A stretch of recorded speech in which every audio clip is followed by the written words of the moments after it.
So this is where I find myself. I have a layer 1 inside the layers palette. That's our clouds, of course. And then below that, we have our background layer, which contains the statue. Now, what I want to do is I want to be able to rearrange my layers. Obviously, I don't want the clouds on top of the statue. I want the clouds behind the statue. We're going to do kind of a bit of compositing here, if you will. So check this out. This is how to convert a background layer into a regular, normal Photoshop layer. You'll recall from earlier on, I said that a background layer was uneditable as indicated by this little lock icon that we see there. So I can't do anything to my statue layer at this point. Instead, what I'm going to do, though, is I'm going to convert this guy to a regular Photoshop layer. And I'm going to do so simply by double-clicking on the background layer. That's all there is to it, just double-clicking. And when I double-click, I get this new layer dialog box coming up. Now, in the real world, when I double-click on my background layer, I simply click on OK. And that's all there is to it. And now I have, instead of a background layer,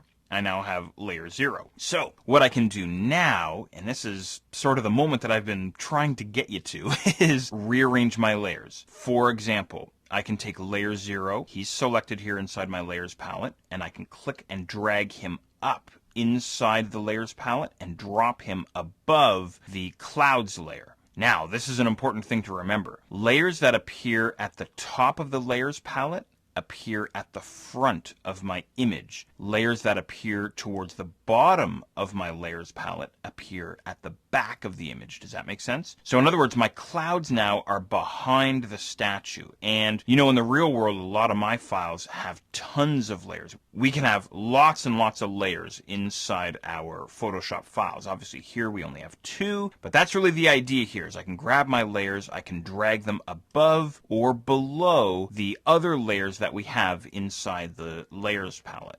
And, I'm keeping it really simple here for you at first because I want to make sure that you really get the fundamentals of layers, but that's really all there is to it. So to recap, you can convert a normal background layer into a regular old Photoshop layer just by double-clicking on it and then clicking on OK inside the dialog box that shows up. Now, that said, it isn't very helpful to have layer 1 and layer 0 inside my layers palette, especially if I have 10 or 15 other layers inside my Photoshop file. So what I always try and do is I try to name my layers as I go, and you can always rename your layers. So here's what I'll do. Where we have layer 1 there inside the layers palette, what I'll do is I'll simply double click on that text, and that opens up the text, and now I can give this guy a proper name. I think I'll call this guy Clouds.